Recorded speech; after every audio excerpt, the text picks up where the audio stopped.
Years ago, this would have been impossible.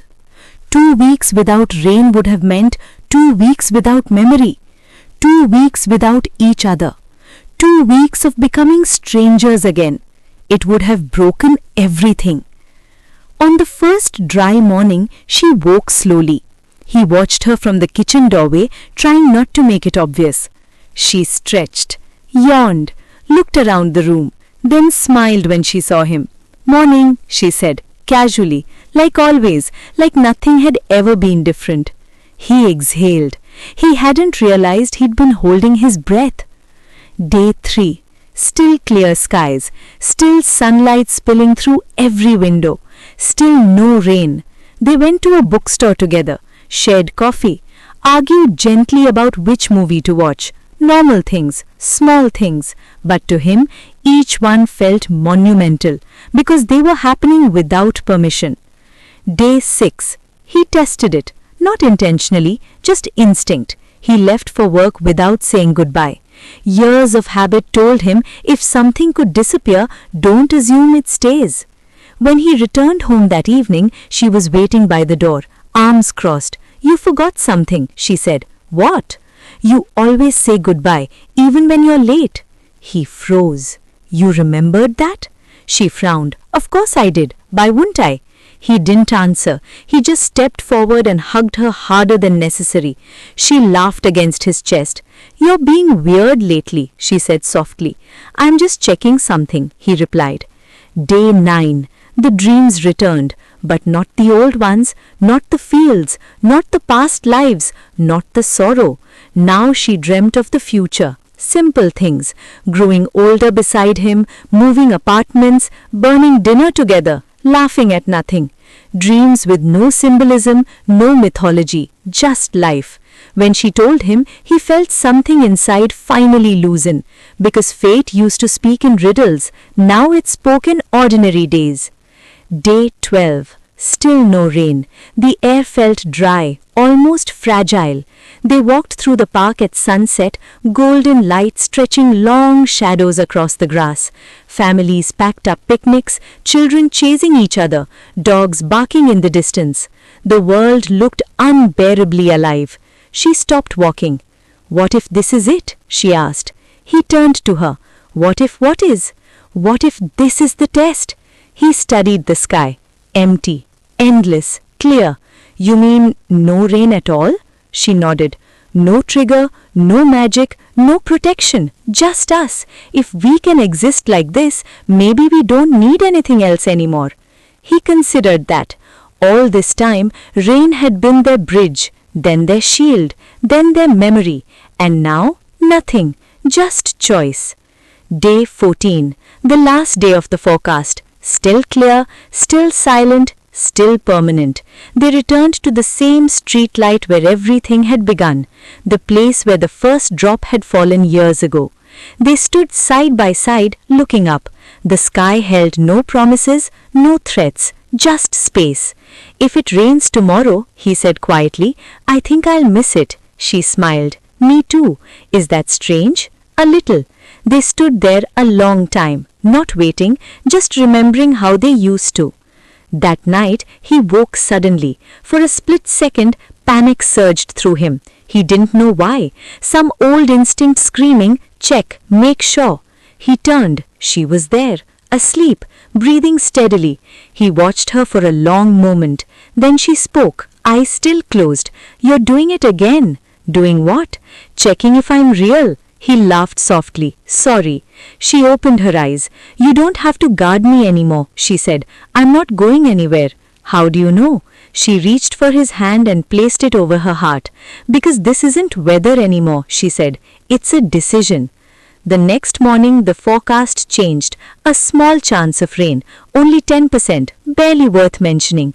They saw it at the same time, and for the first time in years, neither of them cared.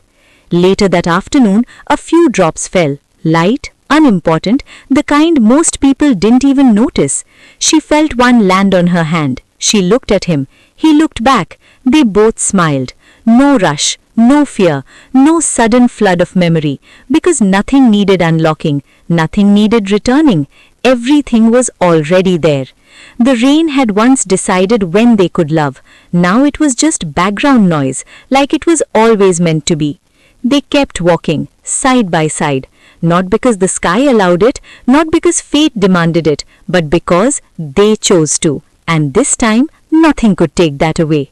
She only loved him when it rained. Part 5. When the sky was clear. There was a time when they measured their lives in storms, in forecasts, in the quiet tension of looking up at the sky and wondering what it would decide for them that day. Rain had once meant everything. Then it meant protection. Then memory. Then healing. And now it meant nothing at all, which strangely meant they were finally free. Weeks passed after the long dry spell, then months. The weather returned to normal patterns. Occasional rain, scattered clouds, sudden afternoon showers that caught strangers off guard. But for them, the sky had become ordinary. They stopped checking forecasts, stopped listening for thunder, stopped preparing themselves emotionally for loss. Life no longer required preparation. It simply continued. Love, they discovered, felt very different without fear attached to it. Quieter, softer, less desperate. Before, every moment together carried urgency, like trying to hold water in their hands before it slipped away. Now there was no rush. If she fell asleep on the couch, he didn't feel the need to memorize her face. If he left for work, he didn't hesitate at the door. If the rain came, they didn't look at each other like time had suddenly shortened. They simply lived.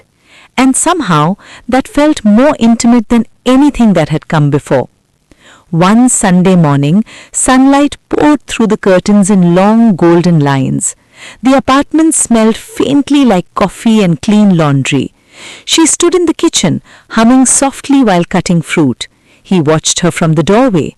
Nothing dramatic, nothing magical. Just her, barefoot on cool tiles, hair messy from sleep, wearing one of his old shirts.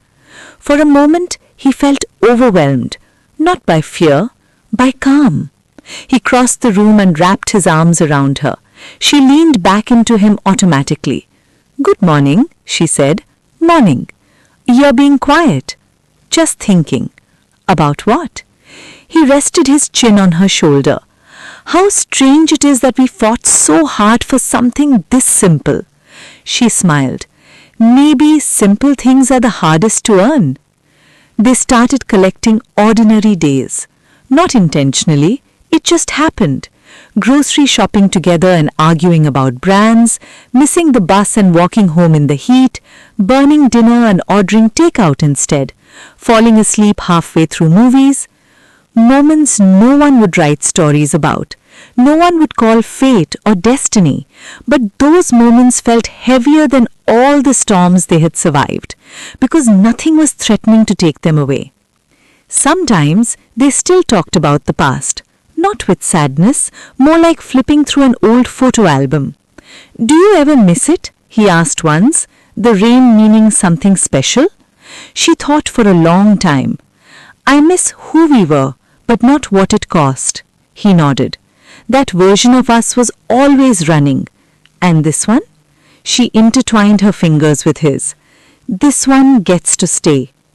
One evening, months later, it rained harder than it had in years. A real storm, the kind that flooded streets and rattled windows, the kind that once upon a time would have changed everything.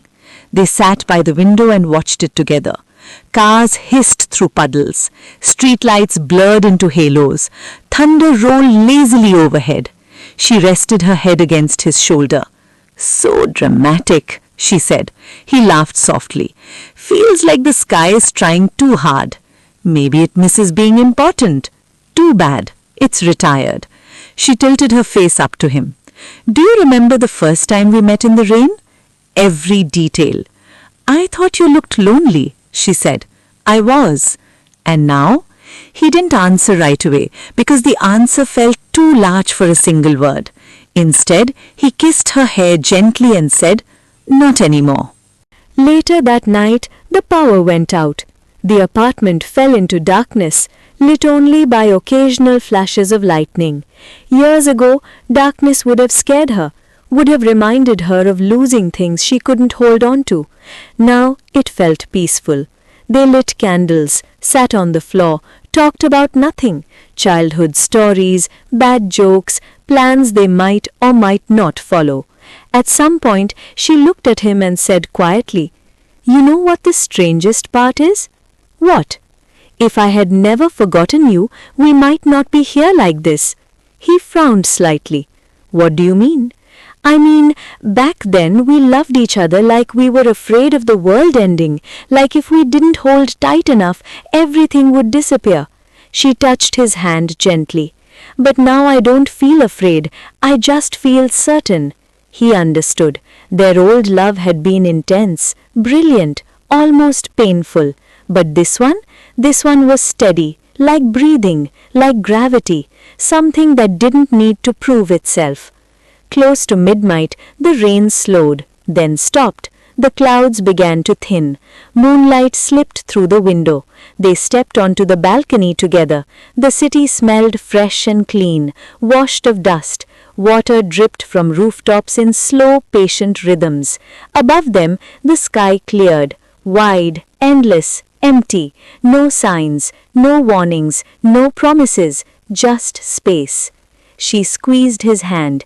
"It's strange," she said softly. "What is?" "For so long, the sky decided everything for us." He nodded. "And now it doesn't decide anything." They stood there quietly, listening, waiting, out of habit more than anything. But nothing happened. No shift, no fading, no fear, just the steady warmth of his hand in hers.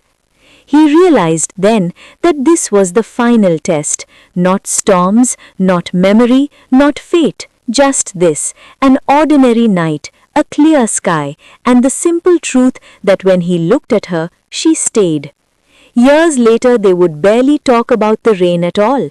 It would become just another part of the world, like wind, like seasons, like time. But sometimes, during quiet evenings, when soft rain tapped against the windows, she would smile and say, "Do you hear that?" And he would nod, not because it meant anything anymore, but because it reminded them of everything they had survived to get here. There had once been a time when she only loved him when it rained.